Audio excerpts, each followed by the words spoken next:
إلى حضرة سيدنا وحبيبنا وشفيعنا محمد صلى الله عليه وسلم وإلى أرواح آبائه وإخوانه من الأنبياء والمرسلين صلوات الله وسلامه عليه وعليهم أجمعين وعلى آل كل والصحابة والقرابة والتابعين وتابع التابعين بإحسان إلى يوم الدين وإلى أرواح والدينا ومعلمينا وذوي الحقوق علينا أجمعين وخصوصا إلى حضرة العالم العلامة الشيخ علي بن عبد الرحمن الكلنتري شيخ لله له الفاتحة.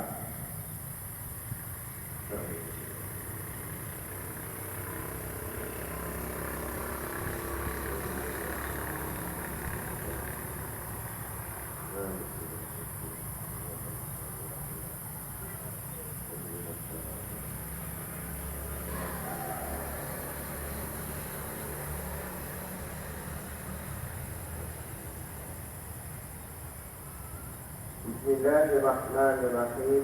Alhamdulillahi rabbil alamin. Wassalatu wassalamu ala asyrafil anbiya'i wal mursalin sayyidina Muhammadin wa ala alihi wa sahbihi ajma'in. Subhanaka la ilma lana illa ma 'allamtana innaka antal alimul hakim.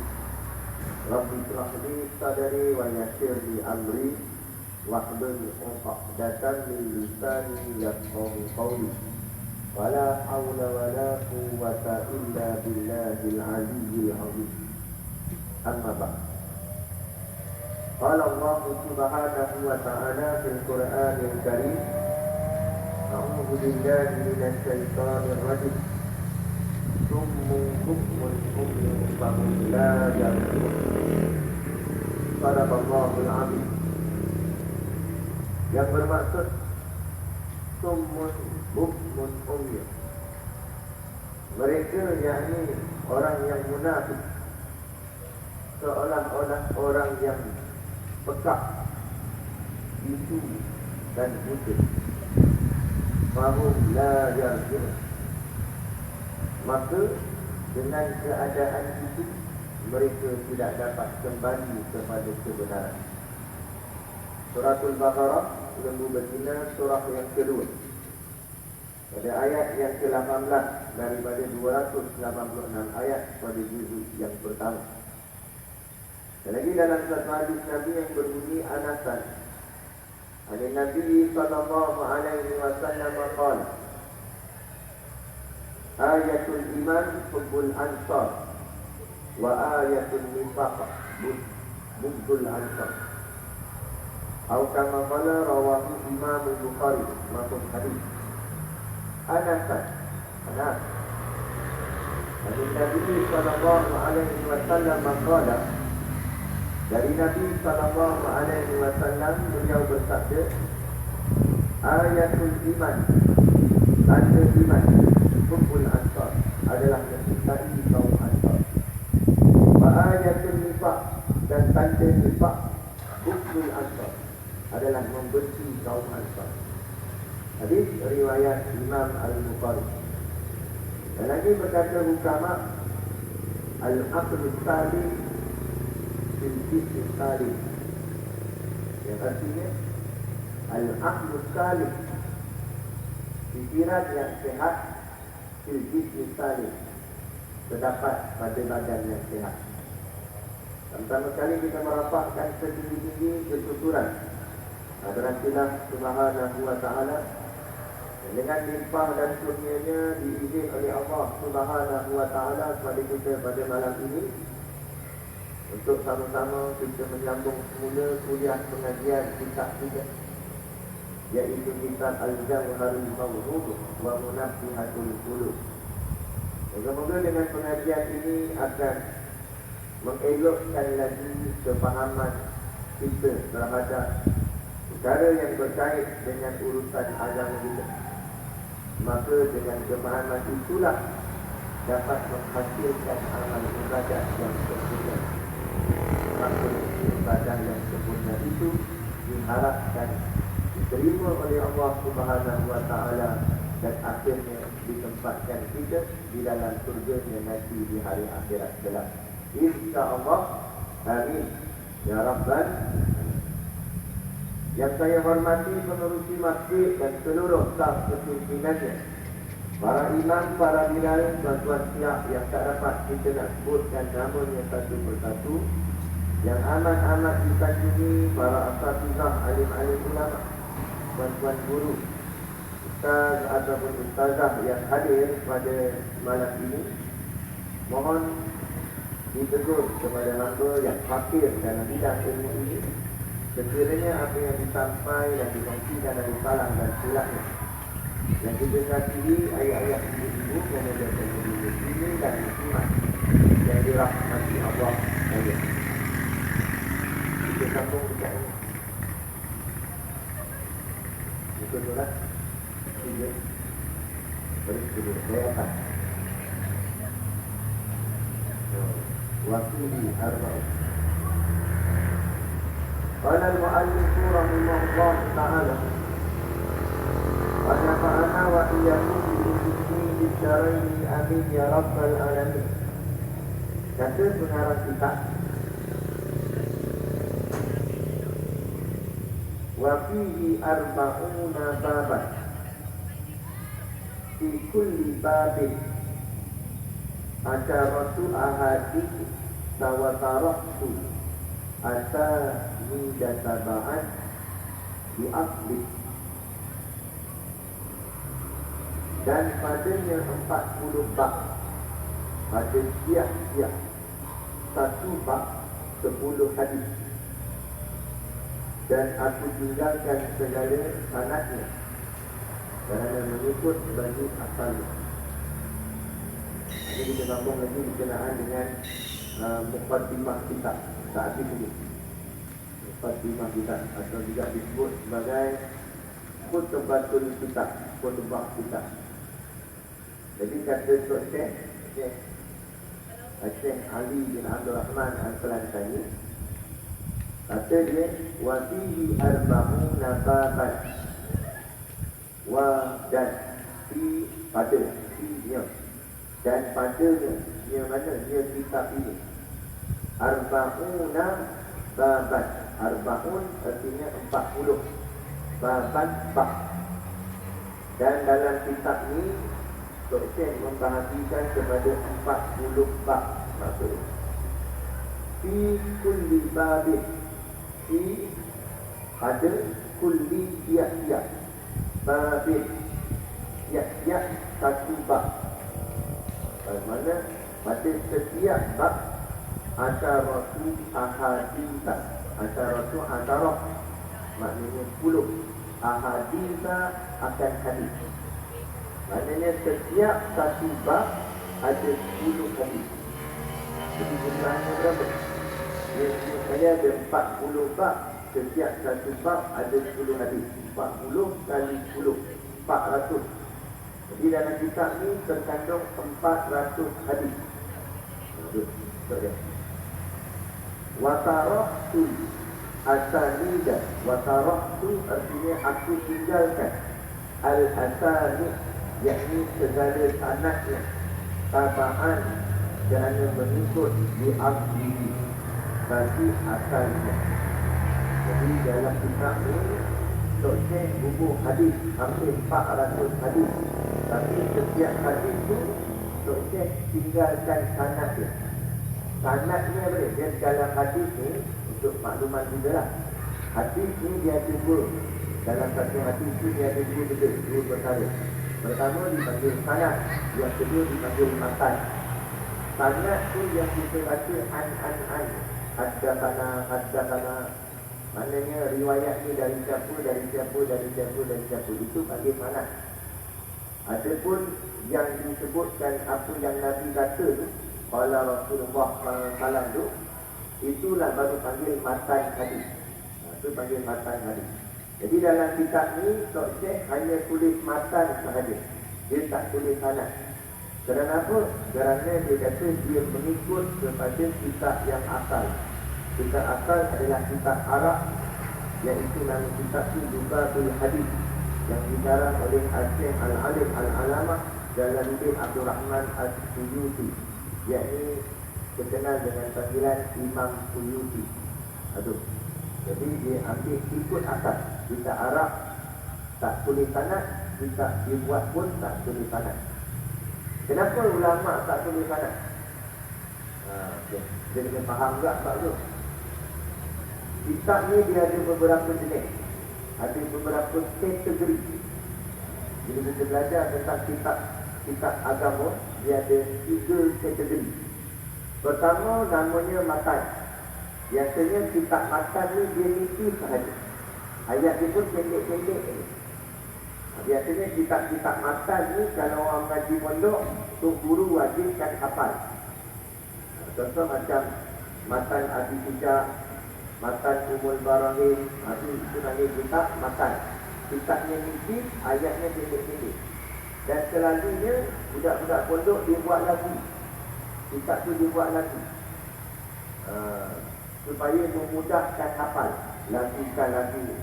Lagu jiwang, lagu kan, tapi maksudnya ada rentak baca dia tu.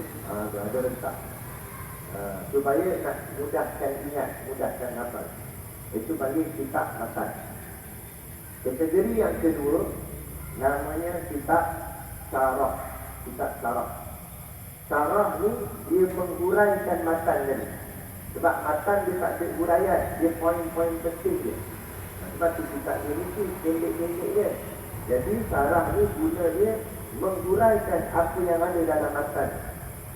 Jadi dia menguraikan. Apa maksud matan tu? Bila urai dia panjang lebar, jadi selalunya kitab syarah dia akan lebih tebal daripada matan.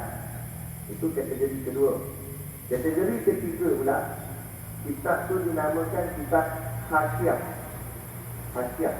Hasyiah ni kata ulama syarah atas syarah. Dia syarahkan lagi kitab syarah tu. Dan kitab syarah dah ada, dia syarah lagi, dia hurai lagi. Selalunya kitab hasyiah ni tebal-tebal lah, sampai berjilid-jilid, berjilid-jilid. Sampai berjilid-jilid. Kadang kita biasa tengok tak, kalau rumah-rumah tu, guru-guru ustaz dia ada dalam rak itu berderet kitab. Kitab tu semua sama. Itu selalunya itulah nama kitab hasyiah. Kitab yang sangat tebal, sebab dia menguraikan atas syarah. Dia urai atas urai itu. Tapi biasanya kitab hasyiah ni orang tak mengaji, dia punya untuk rujukan sahaja. Kalau ada masalah yang payah-payah, dia rujuk kitab hasyiah.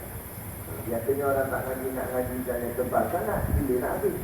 Kitab nipis ni pun tak biasa nak habis dan kitab dia tak datang. Aduh. Jadi biasa orang ngaji kitab nipis-nipis je. Itu pun sudah memadai sebenarnya bagi orang awam macam kita ni kan. Tapi untuk ulama ada kurang, dia memadai sampai kitab yang tebal-tebal. Gitu. Jadi dia ikut pada asal. Jadi bila kitab matan, kebiasaannya ulama ataupun setengah kitab syarah pun begitu juga. Kebiasaannya ulama meletakkan dalil, tapi ulama tak sebutkan dari mana diambil. Contoh macam tadi kan, dia kata ulama letak hadis, tapi dia tak letak sanad. Kalau nak jumpa yang hadis penuh, hadis yang sanad apa semua, itu dia kena kitab hasyiah. Kitab yang tebal-tebal. Kitab ni ulama ringkas tulis sahaja. Dia tulis hadis je. Kadang dia tulis ayat Quran pun, ayat Quran tu tak penuh. Dia ambil ayat yang dia nak pakai ni untuk buat jadi hujah dalam kitab. Apa tujuan ulama buat ni? Tujuan dia sebab dia tahu dah kitab ini untuk pelajaran orang yang baru-baru ataupun orang awam. Jadi orang awam tak usah sampai ke dalam-dalam sanad, sampai nak mengaji sanad apa semua bagian. Sebab apa tujuan orang awam nak mengaji sampai ke sanad? Dia bukan nak jadi mufti pun. Dia bukan nak jadi sampai taraf ulama besar pun. Dia kadang nak sempurnakan ibadat dia saja. Supaya amalan dia betul itu saja. Jadi memadai. ulama susun ikut poin bagi mudah faham tadi. Sebab tu ulama ada kita mungkin macam ni dia tahan tapi dia tak tahan. Contoh macam kita belajar bab fiqh kan, belajar bab fiqh. Di sini itu syarat sah sembahyang ataupun dia ajar kat kita cara-cara mengambil wudu. Dia tulis yang pertama pokok-pokok, yang kedua istinsak membersihkan hidung, yang ketiga pula batuk muka menjual. Dia tulis satu-satu tertib tu. Ya, dia susun tu dia dah bagi tahu dah. Jadi dia tak payah tulis dari mana dia ambil. Setiap yang dia tulis tu ada dalil. Omong-omong ada dalil, ada hadisnya. Istinsak masuk air dalam hidung pun ada dalil. Batuk muka apa lagi dalil Quran tu. Kalau suruh wujuhakum wa aydiyakum ilal marafiq, itu semua ada dalil. Tapi ulama tak tulislah dalil. Sebab apa? Sebab nak ajar umat orang awam, kata dia bagi sempurna ambil wuduk tidak. Dia tak tahu perintah ambil wuduk ni daripada mana, itu tak sudah memadai bagi dia, asal dia buat tuntut. Jadi tak ajarlah, tak tulislah sampai ke dalil bagai itu. Tapi hari ini mutakhir ini akhir zaman ni, dia muncul satu golongan, satu puak membida'ah kan. Kata ni ambil mana ni, tak ada dalil. Balu dalil ada. Ni kita baca wirid pas mayang, ada dalil. Kita baca yasin malam Jumaat, ada dalil. Tapi mereka dia kata ni tak ada, gambar Nabi tak ada. Ni bida'ah. Kullu bida'atin dalalah. Semua bida'ah itu sesat. Bila bida'ah sesat, masuk neraka. Takkan baca yasin malam Jumaat masuk neraka? Boleh terima ngakal.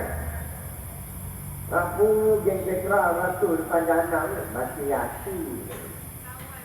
Takkan sebab baca yasin masuk neraka? Berinduk-induk. Tapi ini mereka meracuni pemikiran orang awam akhir zaman. Mereka kata benda ni tak ada dalil. Bukan tak ada dalil, mu yang tak jumpa dalil. Jangan ingat bila kita mengaji taraf universiti dah 4 tahun bidang syariah agama, kita dah alih semua benda. No. Orang dulu mengaji 40 tahun. Bukan 4 tahun, 40 tahun ngaji agama. Itu pun masih lagi segar nak panggil dia sebagai ulama. Dia tak ngerti. 40 tahun ngaji. Ini baru 4 tahun ngaji pakar. Lepas tu hentar ulama-ulama dulu. Dia tak mau. Tak ada adab. Dia panggil itu adab. Adab yang jahat. Jadi macam ni. Saya sebut siap-siap lah. Dia kata, watarahtu, aku tinggalkan al-asani akan sanadnya. Kerana apa? Tabaan diaplih, mengikut pada asalnya. Jadi bagi mereka orang awam, tak penting soal sanad. Mereka orang awam tahu dah apa dia buat tuntut cukup. Soal sanad tu, itu kerja-kerja ulama-ulama besar. Macam kita kat bahagian dunia. Bagi kita orang awam, sekadar tahu kereta kita boleh jalan juga. Datang apa watak dalam tu, komen sama komen dia tahu. Kalau komen terang, kita tak faham lagi. Madai, kita hantar tu, datang balik, elok boleh jalan. Orang kata siap dah, aku suka barang dalam. Kau tak tanya, barang apa lah. Tak gila terang lah, begini. Maksudnya macam tu, dalam tak agama pun macam tu lah.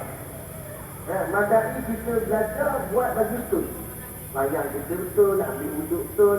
Dah ambil mana ambil wuduk ni? Kalau nak betul tahu, pergi ngaji bidang. Masuk pondok, masuk ni apa ni.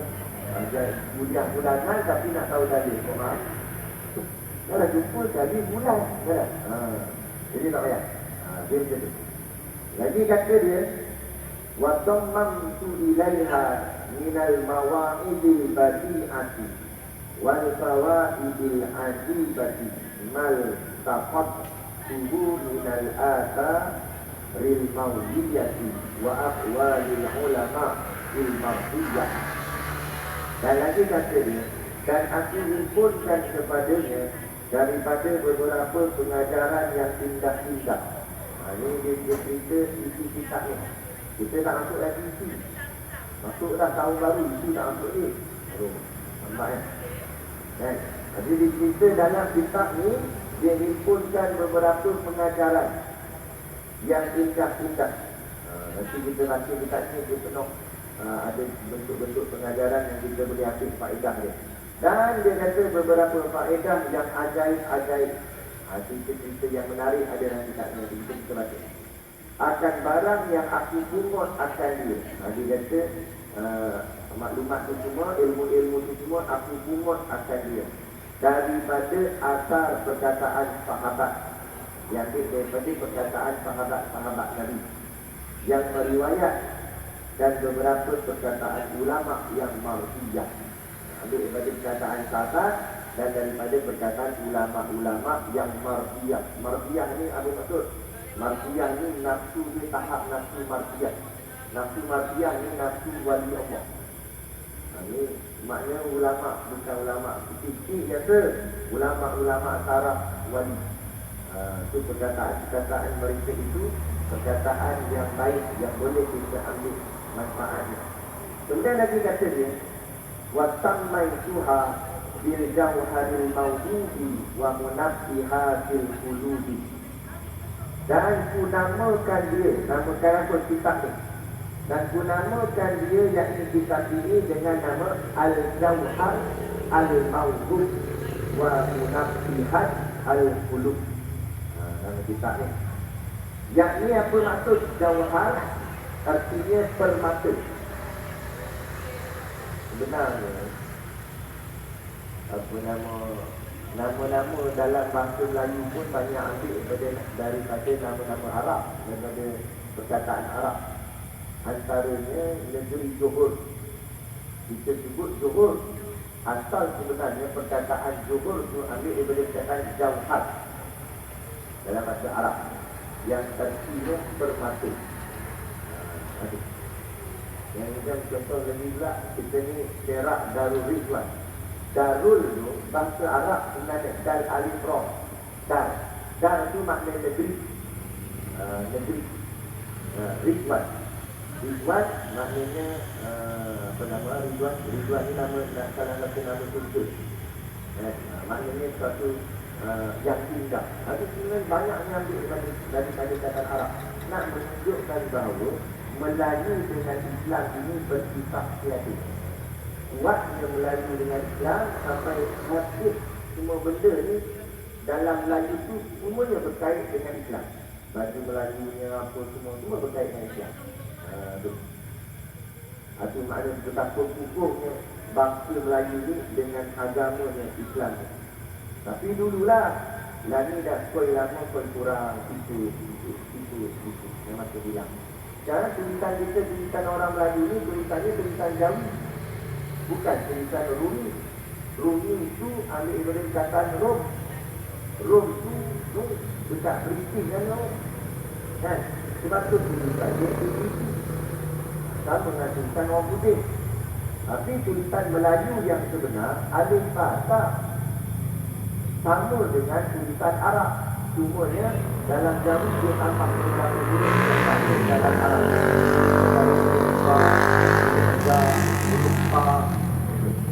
Tapi nak kata kuatnya hubungan Melayu dengan Islam, sampai tulisannya pun mengikut tulisan Al-Quran, iaitu tulisan Arab. Nak menunjukkan kuat hubungan Melayu dengan Islam itu. Sebab itu Melayu dan Islam bersifat sampai bila-bila insya-Allah sampai kiamat orang Melayu takkan tinggalkan Islam.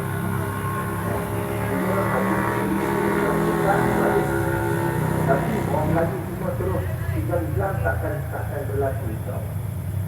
Tapi kalau negara-negara lain ada berlaku. Mana 800 tahun pernah dihidupi oleh orang Islam, tapi hari ini Spanyol terkenal dengan kuat Kristian. Hilang Islam lagi. Nampak tak? Tapi insya-Allah bangsa kita ni sebab apa? Makin lagi ada ulama di belakang yang bersungguh-sungguh mempertahankan Melayu ini dengan agama iaitu Islam. Itulah satu ulama. Jadi dia kata jauhar. Jauhar itu maknanya permata. Al-mawhub artinya pemberian. pemberian yang indah. Permata pemberian yang indah. Mana permatanya? Hadis Nabi itu dianggap seperti permata yang indah. Wa munafihat. Wa munafihat artinya menjaga dan menjaga al-qulub akan segala hati yang lalai. Dengan mengaji hadis ini, dia akan membentuk segala hati ini daripada kelalaian. Belajar. Dan insya-Allah dengan dengar kuliah gini-gini ni, walaupun duduk dengar itu je, sambil-sambil nak tunggu masuk waktu isyak, tapi insya-Allah kita dapat nasihat-nasihat yang akan mengetuk hati kita daripada kelalaian. Dan lepas tak lucu sikit. Wa ta'tuha radiyan minallahi an takuna tadhkiratan li nafsi wa nafi'atan lil khasirina min amsali. Dan lagi kata dia, wa ta'tuha, aku hantarkan atau aku letakkan radiyan minallah, dia hal keadaan kharibatu. Dengan makna sini, aku meletakkan pengharapanku daripada Allah Ta'ala antakuna, bahawa ada ia tazkiratan, pengajaran linafsi, bagi diikut dan memberi manfaat bagi diriku sendiri, ya. Wa nafi'atan lil khasirin, dan juga bagi orang yang tingkat pendapatan daripada orang yang seumpamaku. Maknanya moga-moga pengajaran dalam kitab ini dapat diambil manfaatnya, dapat diambil pengajarannya bagi mereka yang mungkin tingkat pendapatnya. Tingkat pendapatnya maksudnya orang yang kurang, lemah iman. Dan seperti dia kata, dinasti seperti aku. Dia mengaku dia lemah iman. Pada diri Syekh tu guru, namanya Syekh Ali bin Abdul Rahman Al-Kelantani, seorang ulama besar. Ulama besar mengaku iman lemah. Kalau untuk guru mengaku iman lemah, dah kalau kita duduk lalu dia dia semua kan, dia lebih terus iman. Tapi tak boleh ngaku diri kita lemah iman lah menyebabkan kita akan improve, buat perubahan untuk tingkatkan lagi iman kita supaya lebih kuat, lebih hebat lagi. Tapi kalau kita mendapik dari kita iman kuat, jangan. Tapi Allah uji baru tahu kuat tak kuat. Ketundang jatuh, habislah otak ini. Min antari, seperti aku ini, dia kata. Dan kemudian dia bawa dari ayat Quran pula, kerana firman Allah Ta'ala, Allah menyebut dalam Quran, a'udzubillahi minasyaitonir rajim, wa dzakkir fa inna dzikra tanfa'ul mu'minin.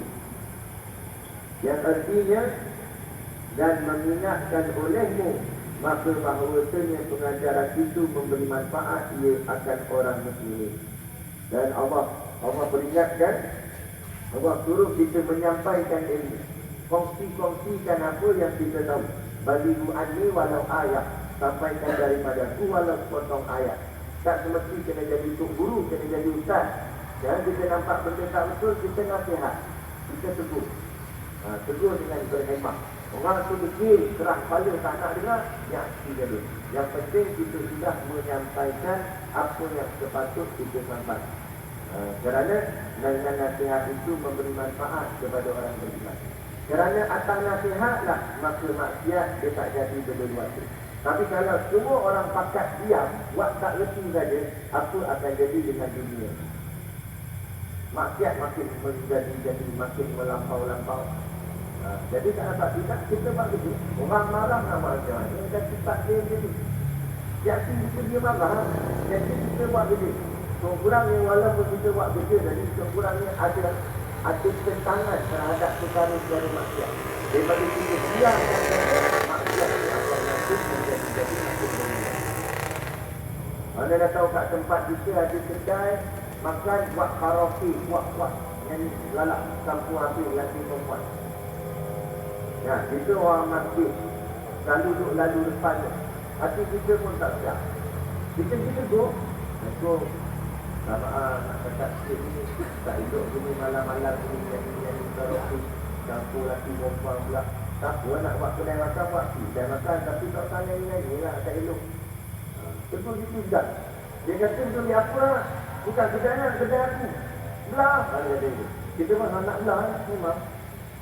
Kita belah ada. Selesai lah kerja kita. So kalau awak tanya ada, aku cakap kat dia. Ada? Cakap. Tapi kalau kita diam, makin lama makin dia. Kurang kalau kita cakap tu, dia tinggal, orang dah tegur. Jadi pun ada orang lain pula tegur kat 10 orang tegur. Lama dia takut kan? Dia fikir pula 2-3 kali. Ramai dah mula tegur aku ni. Lama dia pun ada tegan juga. Kan? Tapi kalau tak ada siapa tegur, agak-agak dia juga. Makin lama makin jadi. Makin lama makin jadi. Lepas tu, kerja kita kena menyampai. Kena menyampai. Tak semestinya kena tunggu jadi ustaz ke apa, tak payah. Tak payah ustaz lah kan. Kan? Tak payah nak tunggu jadi ustaz. Kita start dulu. Kan? Kita mula dulu. Mula buat kerja untuk agama. Mula buat kerja untuk Islam. Kemudian lagi dalam hati lagi. Dan lagi sabda Nabi SAW pada hadis yang sahih, yuballighu syahidu minkumul ghaib. Dan hendaklah menyampai oleh orang yang hadir akan orang yang ghaib. Maksudnya apa?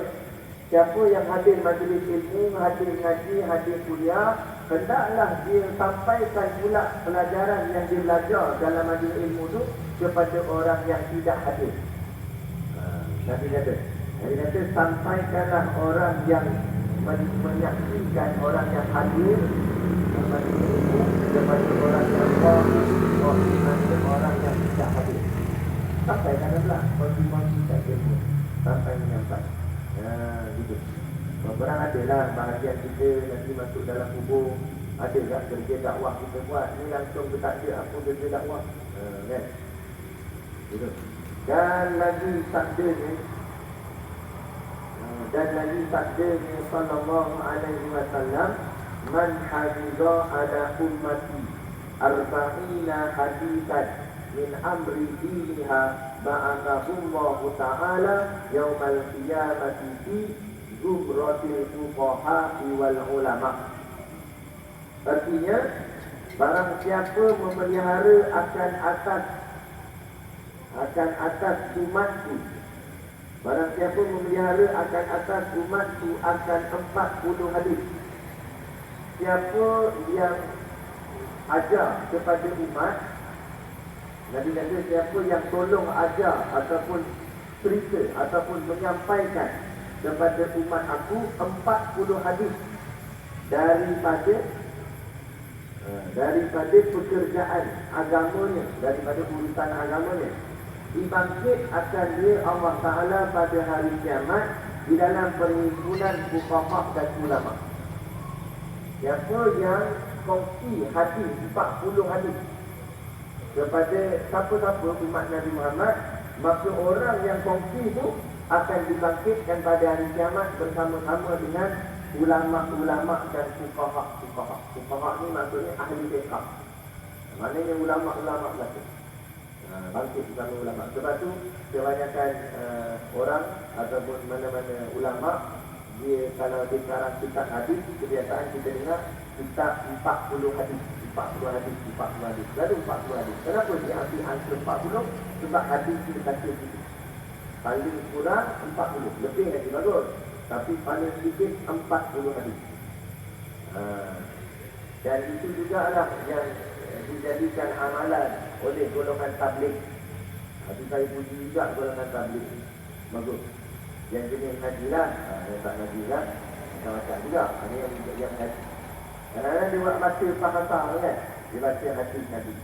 Lepas tu, esok baca lagi 2. Kalau dah 40 hari, 40 hadis yang dia baca. Maka 40 hadis sampai ke hadis. Kena lah. Moga-moga dia tu bangkit nanti di hari kiamat dengan ulama' dan fuqaha yang dibaca dalam hadis. Tapi buat kerja untuk Allah Ta'ala, kerana Allah, untuk agama Allah. InsyaAllah boleh. Dan pada satu riwayat lagi, wa kuntu lahu yaumal qiyamati syafi'an wa syafidan. Dia tambahan daripada hadis tadi. Artinya, dan adalah aku baginya pada hari kiamat yang mensyafaatkan, yang memanfaatkan, yang mensyafaatkan, yang mensyafaatkan dan yang mensaksikan. Ini saya cakap. Mensyafaatkan dan mensaksikan. Jadi mana kata sambungan pada hadis tadi, siapa yang baca 40 hadis kepada orang lain, maka Nabi sendiri mengaku, aku sendiri akan bagi syafaat tadi. Nabi. Dan aku sendiri yang akan menjadi saksi baginya. Maksud jadi saksi, Nabi jadi peguam belik. Nabi akan tolong dia. Ada kena soalan yang payah-payah, susah-susah, Nabi ada saksilah akan tolong dia. Kenapa? Sebab dunia dulu dia tolong Nabi. Dia tolong sampaikan hadis-hadis Nabi. Tak orang? Gitu. Dan pada satu riwayat dikatakan baginya, masuk olehmu daripada barang manfaat surga yang engkau kehendaki. Dan lagi satu riwayat pula, siapa yang baca 40 hadis pada orang, maka dia ni akan Allah bagi tahu pada dia, masuklah ke dalam surga mana saja yang kamu nak. Sebab surga ni dia ada 8 tingkat. Ada 8 pintu surga yang besar. Dalam tu banyak lagi pintu, tapi pintu besar ada 8. Ada 8 tingkat. Ulama sebut ada 8 tingkat. Jadi orang macam ini diberi pilihan kat dia, ikut suka dia nak masuk pintu mana dia nak. Maknanya kelebihan yang sangat besar lah. Gitu. Hebat. Dan riwayat daripada Ibnu Abbas radhiyallahu anhu daripada Nabi sallallahu alaihi wasallam bersabda, hai Tuhanku, beri rahmat olehmu akan segala khalifahku. Dalam satu riwayat yang diriwayatkan oleh Ibnu Abbas radhiyallahu anhu, Nabi sallallahu alaihi wasallam tiba-tiba berdoa kepada Allah. Nabi kata, ya Allah, berilah rahmat daripadamu kepada khalifahku. Khalifah. Nabi kata begitu. Maka sembah mereka itu. Mereka itu ni maknanya sahabat Nabi. Sahabat-sahabat yang dengar pun tanya, siapa khalifah engkau ya Rasulullah? Siapa dia khalifah engkau Rasulullah? Sebab Nabi kata, ya Allah, berikanlah rahmat kepada khalifahku. Jadi sahabat tanya, siapa khalifahku ya Rasulullah? Sahabat dia.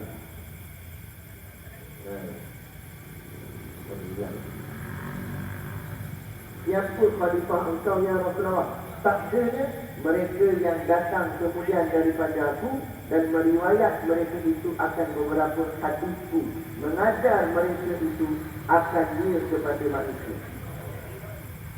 Jadi sahabat tanya, siapa dia khalifah engkau itu ya Rasulullah? Maka jawab Nabi, mereka-mereka yang lahir selepas aku tak ada. Aku apa ada sebenarnya, tapi dia lahir lepas tu. Dan lahir lepas tu, kemudian mereka pula ada umat aku dengan hadis-hadis aku. Mereka terang pasal hadis-hadis. Mereka itulah khalifah aku, kata Nabi. Gitu. Sebab tu ulama berlumba-lumba dapat hadis, belajar tak hadis. Sebab nak ambil manfaat macam ni. Kita lumba lain kita. Lumba motor, lumba apa tak tahu. Ni orang ulama berlumba dengan hadis. Sebab apa ni manfaat dia tak? Macam-macam dapat nanti di akhirat. Dapat macam-macam kurniaan. Gitu. Lepas tu, dan lagi sabda Nabi sallallahu alaihi wasallam, barang siapa masuk mencetera ni bahasa lama. Jadi maksudnya mencerita lah. Dan barang siapa masuk menceritakan hadis pada hari Jumaat, hari Jumaat, maka seolah-olah seperti dia merdeka 70 tahun. Siapa baca hadis, dia bacakan satu hadis dekat orang. Bukan dia hurai pun, dia bacakan hadis je. Belum main Jumaat, buat tafsirah ringkas. Nanti kita hadis, baca ni. Maka satu hadis dia baca, dalam riwayat ni kata, dia akan dapat pahala seperti memerdekakan 70 orang hamba. Satu hamba pun besar dah, 70 orang hamba. Pahala ni. Dan lagi dapat lagi. Dan bersedekah dengan 1000 dinar. Dengan sebab dia baca hadis hari Jumaat tu, umpama pahalanya seperti dia bersedekah sebanyak 1000 dinar.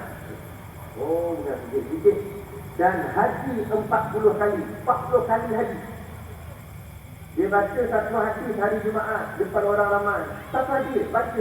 Buka hukum, baca. Dia dapat pahala macam 40 kali haji. Tapi jangan panggil dia haji belum haji. Baru dapat pahala 40 haji, bukan balik haji. Haji tetap kena berpindah. Tapi pahala dia tu umpamanya besar lah. Haji tu besar dah pahala dia. Dapat pahala 40 kali haji. Padahal rasa satu haji je pun nak menunjukkan besarnya martabat membaca kalam Rasulullah. Membaca hadis Nabi sallallahu alaihi wasallam. Jangan pandang ringan. Imam Malik, kenal Imam Malik? Bukan Haji Malik. Haji Malik je. Imam Malik. Imam Malik. Ketua kepada mazhab Maliki. Ada dia Imam Malik. Imam Malik ni Allah kurniakan dekat dia. Dia bukan hidup zaman Nabi. Dia bukan sahabat. Dia hidup selepas tu. Di zaman tabi'in.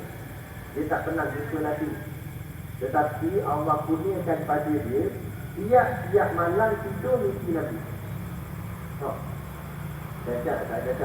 Tiap-tiap hari, tiap-tiap malam, asal tidur je malam tu, mimpi jumpa Nabi. Kita tak mimpi wajib. Sebab kita nak kejar sangat, nak jadi ekor. Kan? Ada tak? Imam Malik tiap-tiap malam mimpi jumpa Nabi. Tiap-tiap malam mimpi jumpa Nabi. Onoknya hidup. Kan? Boleh mengaku macam-macam kat Nabi. Tiap-tiap malam. Kenapa dia dapat macam tu? Apa dia punya usaha? Maka disebut dalam kitab riwayat mengatakan bahawa amalan Imam Malik, setiap kali kalau orang tanya soalan pada dia, orang datang ke rumah dia, orang nak tanya soalan, dia buka dalam pintu, dia nak tanya apa dia tanya. Nah, dia tanya dulu, kamu nak tanya berkenaan dengan hukum hakam fiqh atau nak tanya tentang hadis? Kalau orang tu jawab nak tanya tentang hukum hakam fiqh, dia akan terus jawab. Dia kata okey, hukumnya gini. Dia jawab terus. Tapi kalau orang kata tak, saya nak tanya tentang hadis. Kalau tentang hadis, dia kata awak tunggu sekejap. Dia suruh tetamu tu tunggu sekejap, dia masuk dalam, dia mandi. Mandi pakai baju yang paling cantik, bubuh minyak wangi apa semua, dia duduk, dia buka kitab hadis, baru dia baca qala Rasulullah sallallahu alaihi wasallam. Kerana apa? Adabnya yang sangat tinggi. Kerana dia kata, aku sedang nak menyebut satu kalam yang pernah disebutkan oleh baginda pimpinan besar Nabi Muhammad SAW. Nabi pernah sebut perkataan tu, aku nak sebut balik perkataan tu. Maka tak boleh aku sebut dalam keadaan aku tak betul. Aku potong, tak mandi lagi. Jadi sebabkan nak sebut kalam Rasulullah yang sangat indah, diriku dulu kena indah. Lepas tu dia mandi, pakai minyak wangi apa semua, baru dia baca hadis tadi. Maknanya nak cerita ni, tingginya adab dia dengan Rasulullah SAW. Padahal bukan ada Nabi depan dia. Dia cuma nak baca hadis Nabi dia. Tapi dia buat cantik-cantik, buat elok-elok. Sebab adabnya pada Nabi. Disebabkan ketinggian adabnya dengan Nabi, Allah kurniakan pada dia tiap-tiap malam mimpi Nabi. Ada. Kalau kita rasa nak dapat mimpi Nabi, tinggikan adab kita dengan Rasulullah. Banyakkan selawat pada Nabi. Nak baca hadis Nabi, kita jaga diri kita cantik-cantik, elok-elok. Kan? Lepas tu kita nak pergi semayang jemaah, semayang fardu jemaah gini, pakai cantik-cantik lah, pakai elok-elok. Sebab kita nak datang ni tempat yang sangat mulia. Kita nak tinggikan adab kita. Nak masuk rumah Allah. Ini istana rumah Allah. Kalau kita nak pergi rumah raja pun kita pakai cantik-cantik. Saya kata rumah raja. Rumah Tok Bidang pun lawa tak kita pakai. Ya? Nak boleh bumbung. Nak minta beras apa semua, oh pakai lawa lah. Di rumah Tok Bidang. Rumah Tok Bidang baru. Ini bukan rumah Tok Bidang, ini rumah Allah. Mana patut lagi lawa, kita pakai lagi cantik. Dengan wanginya, dengan kemasnya, dengan adabnya. Barulah maka aku Allah membalas kita dengan balasan yang kadang-kadang kita tak sangka-sangka. Baru dapat kurniaan yang berbagai-bagai, yang hebat-hebat. Gitu.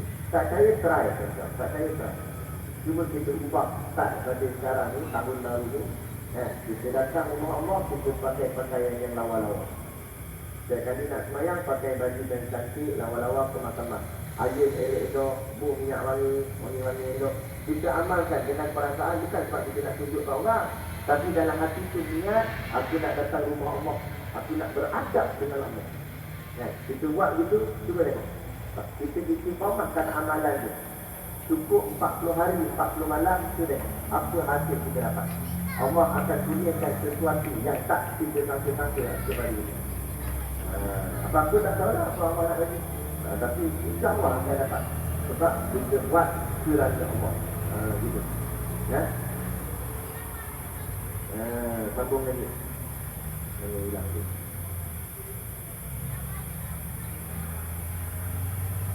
Dan adalah ia di dalam keredaan Allah dan ampunannya. Orang yang bacakan hati tadi pada hari Jumaat, dia mendapat keredaan Allah dan juga dapat ampunan daripada Allah.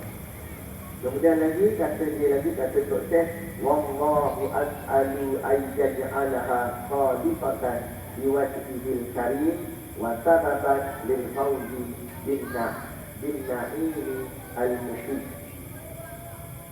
Yang artinya, dan akan Allah jua, aku mohon minta dijadikan dia semata-mata bagi zatnya yang mulia dan sebab kemenangan dengan nikmat yang berkekalan. Dan didoakan moga-moga hasil kitab yang dia buat ni, Tok Syekh kita ni, Tok Guru kita ni, dia karang kitab ni, moga-mogalah hasil daripada apa yang dia buat ni menjadi ikhlas semata-mata kerana Allah. Buat kerana Allah semata-mata. Dan dengan sebab keikhlasan itulah menjadi sebab kepada kemenangan. Dan yang kemenangan dengan nikmat yang berkekalan. Apa menangnya? Menangnya ialah masuk surga. Okey, dia begini. Kunci dia begini. Nak boleh ke surga Allah, kuncinya ikhlas. Menang yang sebenar ialah masuk ke dalam surga. Allah sebut dalam Ali Imran ayat 183. Kullu nafsin za'iqatul maut. Siap-siap yang bernyawa pasti akan merasai mati. Wa innama tuwaffawna ujurakum yaumal qiyamah. Dan bahawasanya pada hari kiamat sahajalah akan disempurnakan balasan kamu. Hari kiamat sajalah segala balasan akan disempurnakan. Kat dunia mungkin kita tak dapat. Kita buat kerja agama sungguh-sungguh, belum lagi Allah balas. Balasan sebenar nanti di hari akhirat akan dapat macam-macam yang kadang-kadang kita tak sangka. Ni hasil. Oh ni aku jadi payah buat tahajud dulu. Ni dapat. Oh kejut dia tengok. Balasan ini akan nama di hari akhirat. Faman yuhiha alina wa udkhilal jannah faqad faz. Faman yuhiha alina. Ketika itu masa di hari akhirat tu, siapa-siapa kata Allah yang dijauhkan dari neraka wa udkhilal jannah dan dimasukkan ke dalam surga, faqad faza. Maka sesungguhnya orang itulah yang sebenar-benarnya dikira sebagai orang yang berjaya, orang yang menang. Itulah menang sebenarnya, itulah berjaya sebenarnya. Bukan berjaya ni duit banyak, kan? Belum tentu berjaya. Bukan makna berjaya itu kaya, pangkat sah, jawatan sah, jadi Perdana Menteri, jadi agung kita, belum tentu. Itu bukan makna berjaya. Tapi kita faham dia juga. Bila tengok kerja dia hebat, jadi sah, kereta sah, rumah sah, jaya lah. Betul tentu jaya. Kalau nak kira rumah besar, Fir'aun. Bukan saja rumah, kuburnya saja buat bentuk piramid. Bayang kepala dia. Tu kubur tu. Dia masih kubur dalam piramid tu. Punya besar piramid tu. Tu baru kubur. Dah kalau kubur besar, tu rumah besar. Adakah dia jadi apa kena panggang gara-gara kena anak? Jadi ayam golek tu. Kena bakar atas bawah. Jadi tu kan dia. Jadi bukan dengan sebab jawatan, pangkat, harta. Ya, itu maknanya kata kita berkaitan dengan itu. Tak ada masalah, kita nak ada pangkat, nak ada jawatan seorang yang dia. Tapi jangan pegang dengan apa yang kita ada hari ini, kita tidak percaya. Belum. Malah, Syekh Na'atullah As-Sakandari dalam kitab Hikam-nya mengajar kita, dia kata, bukan cakap kamu jangan bergantung dengan duniamu. Malah juga jangan bergantung dengan akhiratmu. Dengan akhirat pun tak boleh gantung. Bergantung hanya semata-mata kepada Allah. Apa maksud dia jangan bergantung dengan akhirat? Maknanya jangan kamu bergantung dengan solat. Jangan kamu gantung dengan solatmu yang banyak, kompos masuk juga. Belum tentu. Saya kata jangan bergantung dengan dunia. Akhirat pun disuruh ulama jangan gantung. Jangan bergantung dengan tahajud. Jangan bergantung dengan puasa. Mu buat tak ada masalah. Bagus buat.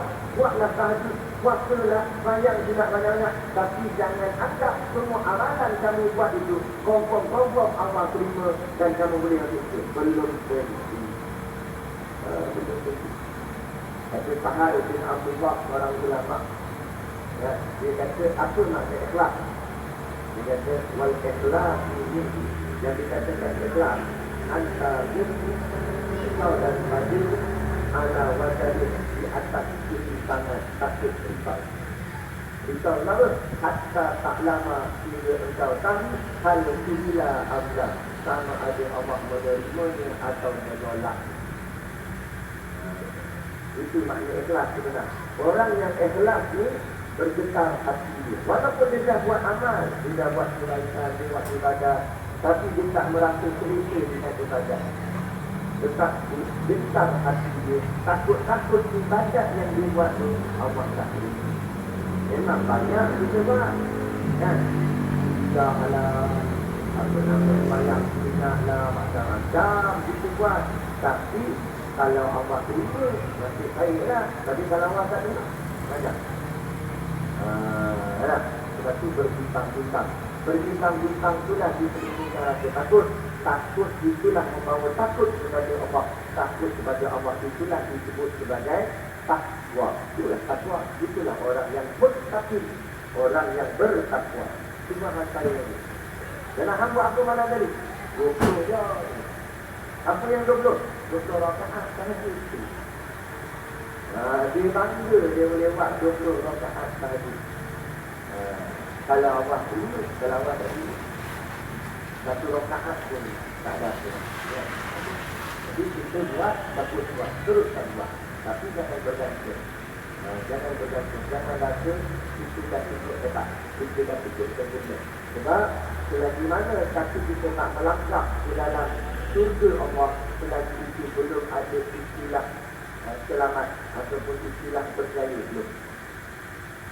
Belum. Dulu kita larang macam ni lah, ramai golongan artis dulu nyanyi dalam berlakon tak ikut hukum tu kaki yang dia ambil rumah tegak aurat dan lain-lain. Okey lah, dia bergerak. Tinggal habislah benda-benda dulu dia ikut tabligh rambut semua.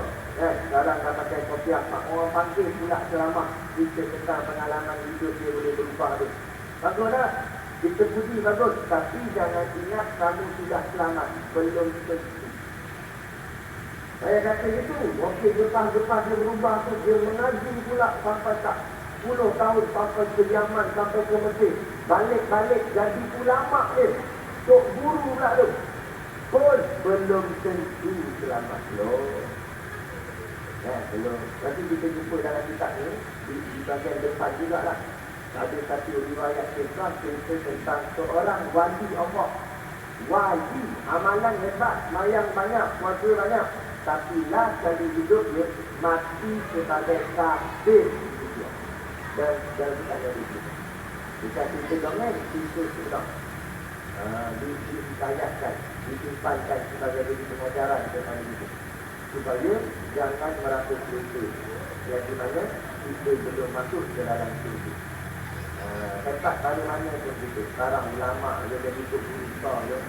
Saya rasa berbuka tu, wali pun boleh jadi selamat apatah yang kita wali.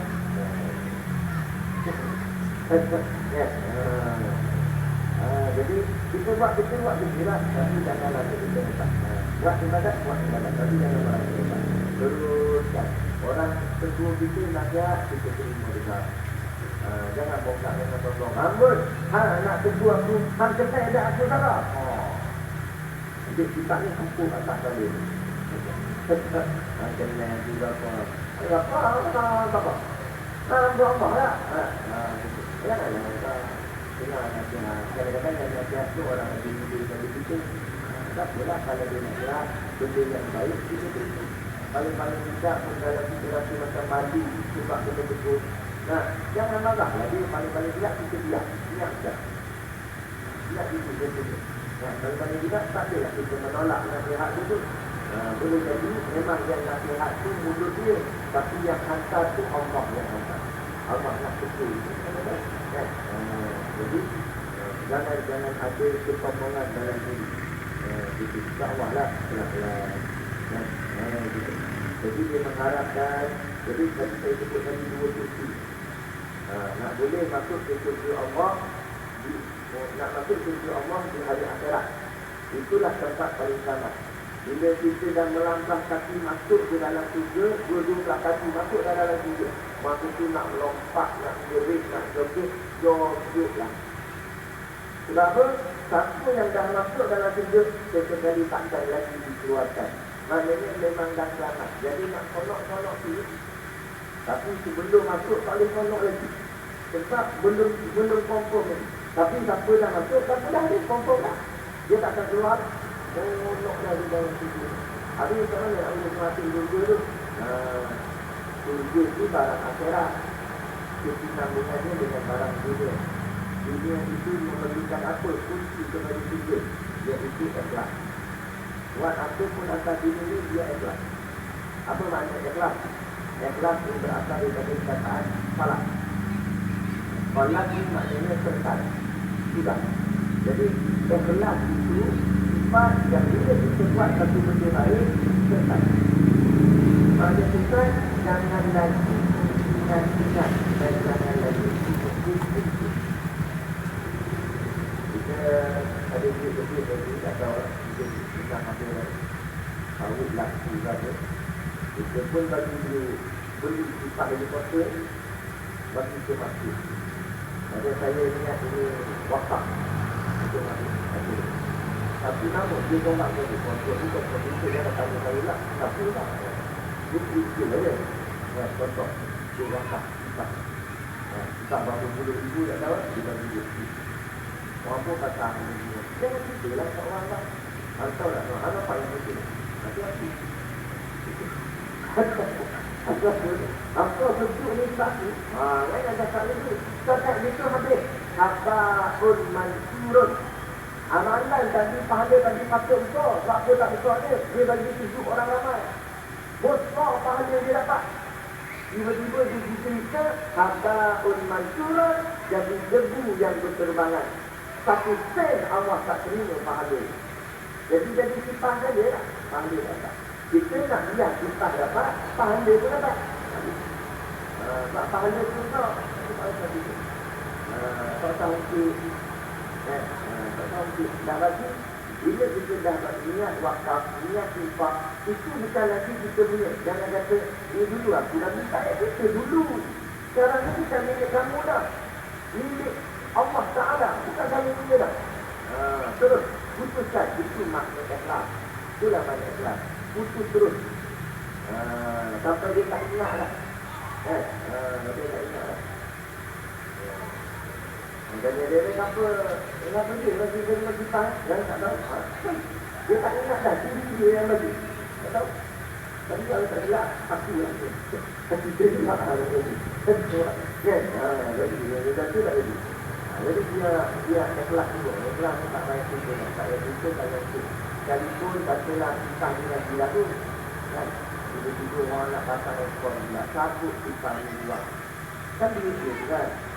Tak tahu fikir balik, apa dibuang aku lagi pisah aku lagi, fikir balik. Betul lah dia rasa marah tu, sebab dia tadi kan dia lagi. Tapi dia begitu kata aku lagi, habis, tak begitu. Ya, kalau tu kan ya, saya dah wakar lah, dia pergi buka berat lain. Itu orang yang suka kita kena tanggung. Mudah lagi selesai dah tak orang. Orang tu buat apa barang yang kita lagi, orang tu yang tanggung. Kita dah lagi, pahalanya sudah ada. Jadi tak usah gaduh. Tak usah marah-marah tak. Sama juga macam itu bagi kita. Tengok orang tu macam tak ada kaki. Padahal dia lipat kaki dia pun dalam kain. Orang dia kita pun kesian sangat. Bagi tak sampai RM50. Bisa main baik dan mawar RM50 lagi. Bagi RM50 tak buka. Bagi RM50. Bagi RM50 keluar kaki. Lagi kawan dia. Dia pun menyumpang maki bodoh punya. Hasillah RM50 pahala kita jadi. Kawan tu tak dapat RM50 yang kita tak dapat apa-apa. Pahala tak dapat. Betul tak dapat? Mana kalau nak bagi siap, orang tu bohong sekalipun nak siap dia. Kenapa kita lagi dah, abang lagi dah pahala. Walaupun orang tu bohong. Orang tu bohong tak? Bohong. Itu dia lima abang. Dia yang tanggung betul. Kita lagi tadi, bukan sebab kita tak tahu dia bohong. Kita lagi sebab kita nak lagi dengan ikhlas. Kita nak tolong dia. Abang ikut kita tak. Itu kita dah dapat pahala. Kemudian dia tipu, itu dia dekat Allah.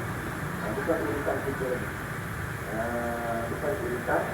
Jadi tapi tahu dah orang tu kenal sangat dah. Memang dia bohong. Bagi juga bocor lah ni.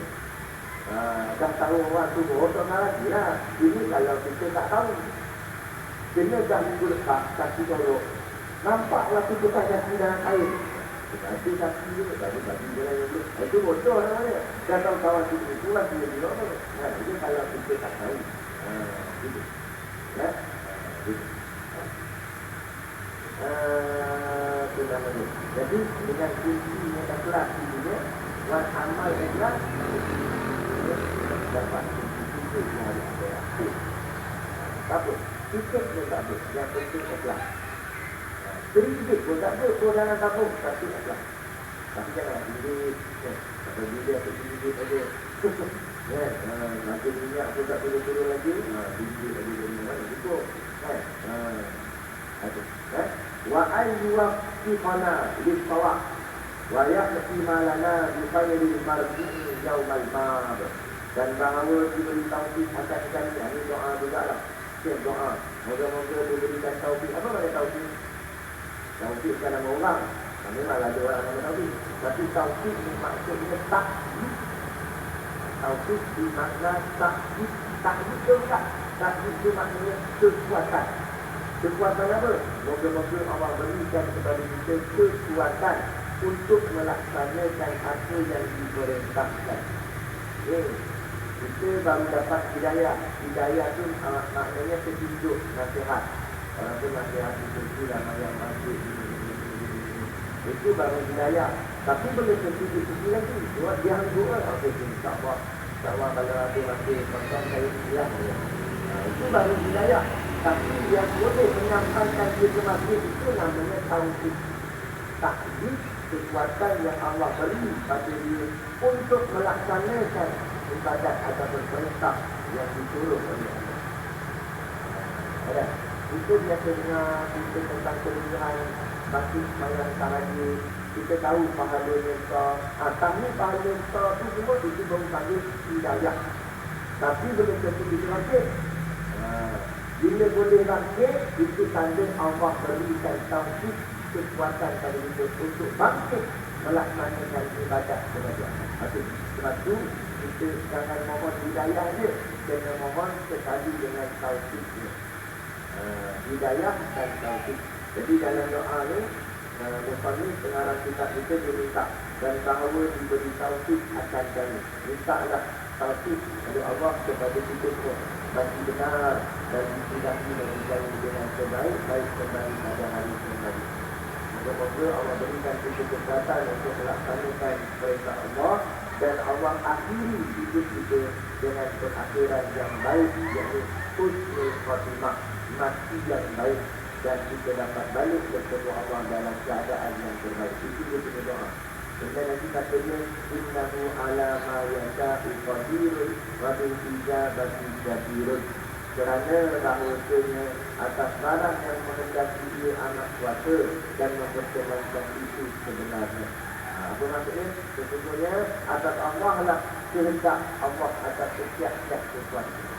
Allah yang berkehendak. Jadi mohonlah kepada Allah, moga-moga Allah berkehendak itu yang menjadi hamba yang dipilihnya, untuk diberikan kekuatan untuk beramal ibadat dengan ikhlas dan dimasukkan ke dalam surga. Wabil ijabah jadi, dan Allah juga adalah sebagai ijabah yang memperkenankan segala perkara yang baik, yang elok kepada kita. Wala haula wala quwwata illa billahil aliyyil azim. Dan tiada daya upaya dan tiada kekuatan melainkan dengan pertolongan Allah yang Maha Tinggi dan Maha Agung. Apa maksud kalimah ini?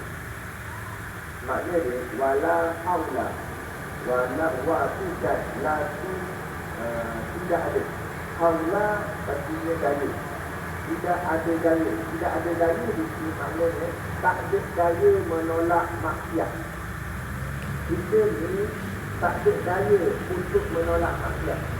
Maknanya kalau maksiat datang, kita pakai ikutlah. Pakai ikut. Orang ajak pergi. Orang ajak macam lagi. Orang ajak bina. Kita tak ada daya untuk nak tolak. Melainkan dengan pertolongan Allah. Hari ini kita boleh tolak maksiat. Sebab apa? Bukan sebab diri kita. Kalau diri kita tak ada daya. Memang kita akan ikutlah habis kita maksiat tu. Tapi yang menyebabkan hari ini kita tak buat maksiat, kita tak berzina, kita tak berzina, kita tak buat benda-benda yang dilarang Allah. Kerana apa? Kerana Allah yang tolong kita, bagikan daya pada kita untuk bertahan supaya tidak terjadi barang maksiat di mana ini. Itu maksud wala haula, dan tak ada daya untuk menolak maksiat. Itu maksud. Kemudian lagi ayat ini kata wala quwwata, wa dan la, tidak ada kuwata. Kuwata itu kekuatan. Kekuatan apa pula? Untuk melakukan taat. Untuk nak buat taat, nak buat ibadat, nak semayang, nak puasa. Itu semua memerlukan kekuatan. Jadi saya ikut asal kita ni lemah selemah-lemah. Tak ada kekuatan. Nak semayang pun tak ada kekuatan. Nak berpuasa tak ada kekuatan. Nak pergi derma, infak, baca Quran, semua tak ada kekuatan. Habis yang kita boleh buat hari ini sebab Allah yang berikan kekuatan. Allah yang bagi pinjam kekuatan kepada kita. Dengan kekuatan itulah kita jadi kuat. Boleh mendirikan salat, boleh puasa, boleh baca Quran, boleh derma dan sebagainya. Ya? Lepas tu kalau kita iman tak kuat, lagi tabung agak-agak boleh nak derma. Jadi pula nak terima banyak. Boleh tak? Mungkin tangan. Ini juga ada itu. Dalam hati kita tu akan ada banyak. Tapi menuduh dengan tak bertindak betul. Ingat? Senang juga. Tak payah keluar 50 dalam ni. Pakai sekat terus. Pas itu. Olak habis yang 150 tu. Tak 50. Tak ada apa. Tak ada. Tapi kalau nak dengan tabung, nah, ibu malah yang tabung buka tu. Ada yang buka ni pun mungkin kan lah. Tak ada dia lagi. Ya, tak ada. Kita tak buka lah kan. Kerana itu kata kekuatan dia. Allah yang berikan kekuatan untuk kita melaksanakan taat. Kalau Allah tak ada kekuatan, tak ada dia. Lemah dia. Nak semayang jemaah ya Allah. Kena pula nak semayang. Kena naik tangga. Jadi dia malah tu tak tangga. Tak ada kekuatan. Tapi Allah berikan kekuatan, naik tangga ke, masjid jauh ke, dia boleh pergi.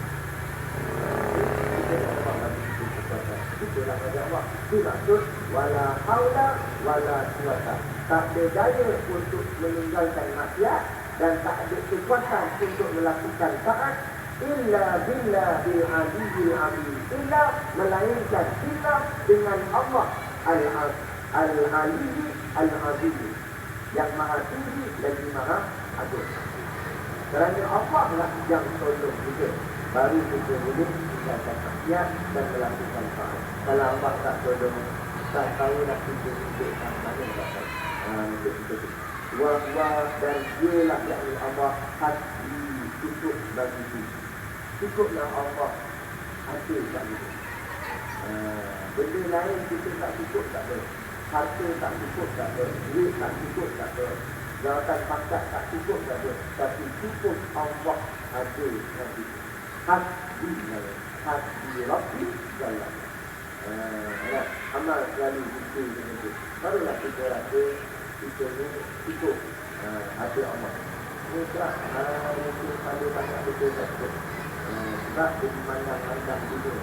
Wa ni'mal wakil, dan dialah nikmat sebaik-baik air wakil tempat aku berserah. Sebaik-baik tempat kita berserah, meletakkan wakil ialah Allah. Apa wakilnya? Wakil dunia kita. Dalam urusan dunia, serahkan wakilnya kepada Allah sebagai pentakdir yang akan menguruskan dunia. Kita buat kerja macam itu, bukan suruh tinggal dunia, tidak. Tapi buat kerja lah dunia ni macam itu. Tapi jangan kita buat kerja dunia tu, jangan kita berteraput sangat, pulung sangat dengan dunia sampai lupa akhirat. Buat kerja dunia macam itu, kita buat bagi elok, dengan cara yang halal, dengan cara yang baik, dan serah keuntungannya pada Allah. Serah pada Allah. Kita niaga dah. Niaga dengan jujur, jangan bohong dalam niaga. Tapi soal untungnya, serah pada Allah. Wa ni'mal wakil. Yang masalah kita nak kena usaha dulu ialah akhirat kita. Sebab apa? Akhirat ni walaupun buat belum tentu selamat. Kerana kalau buat tapi tak ikhlas, Allah tak boleh juga. Jadi yang susahnya akhirat, bukan dunia. Dunia tak susah mana. Ada satu kisah sebelum saya tutup majlis ni. Kita dah hasil banyak tadi lalu akan datang kita masuk mungkin masuk tajuk yang baru yang kita lebih aktif. Tapi sebelum saya habiskan majlis ini, saya nak kongsi satu sedikit ya. Saya dapat daripada sahabat-sahabat ini. Cerita tentang ada seorang penceramah, seorang ustaz di Islam. Di drama, kemudian dia buat andaian. Kalaulah tuan-tuan, dia ada seminggu lagi nak hidup. 7 hari, seminggu dia nak hidup. Doktor buat ni dah, doktor kira-kira dah penyakit kita ni tak boleh tahan lama. Paling maksimum pun seminggu. Minimum 8 untuk seminggu. Tapi kata doktor paling lama dia begitu. 7 hari. Agak-agaklah kalau kita ada masa macam tu, 7 hari tu, apa benda kita nak buat selama 7 hari? Ustaz tu penceramah kita tanya dekat audiens. Jadi adalah beberapa jawapan. Antaranya ada orang jawab, Allah Ustaz, saya akan solat sunat taubat tiap-tiap hari lah. Sebab itu je hari saya ada. Saya akan solat sunat taubat tiap-tiap hari. Itu tak apa, bagus. Tanya lagi, ada pula jawapan lain pula. Allah Ustaz, saya akan habiskan segala harta saya pada jalan Allah. Saya sedekah semua sekali. Bagi kat masjid, bagi kat orang fakir miskin, bagi kat apa nama yatim piatu, habis semua dia nak bagi. Sampai saya tak ada apa-apa pun, tak apalah. Sebab saya nak silat, nak silat semua ni. Betul tak salah? Tiba-tiba satu orang ketiga, dia nampak macam otak-otak itu. Sebelum masa kadang-kadang, kalau saya Ustaz, saya akan bekerja seperti biasa. Terkejut satu dewan. Dia ni tak tombak ni, tak insaf boleh ni, kan? Ada 7 hari lagi nak mati. Tapi dia kata, saya buat macam biasa. Dia tak, saya tetap akan bekerja macam biasa. Jadi pelik, orang pun pelik ni. Orang lain semua jawapan, nak semayang taubat, apa nama, ada yang nak sedekah semua harta. Sampai kat dia kata dia akan kerja macam biasa, macam hari-hari sebelum ni. Jadi penceramah ni pun pelik juga. Penceramah ni pun tanya, kenapa dia jawab begitu? Dia kata, Ustaz, sebab saya yakin selama saya hidup, saya bekerja ni, apa kerja saya buat, memang saya buat untuk Allah. maka saya tak perlu risau. Saya akan terus bekerja seperti biasa. Kerana kerja yang saya buat itu, insya-Allah saya yakin dan boleh membawa saya kepada tujuan Allah. Bukan mesti nak tunggu kali terakhir baru nak buat perubahan. Itu maksudnya. Betul juga cakapnya.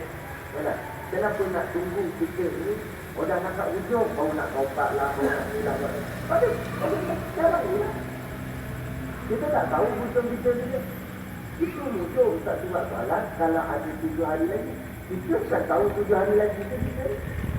Kalau dia ikut, tapi kita buatlah kerja seharian kita, tapi pastikan kerja seharian kita itu adalah pahala di dalamnya. Sehingga kan kalau takdir bila-bila kita mati, benda itu akan boleh menolong kita masuk ke dalam surga.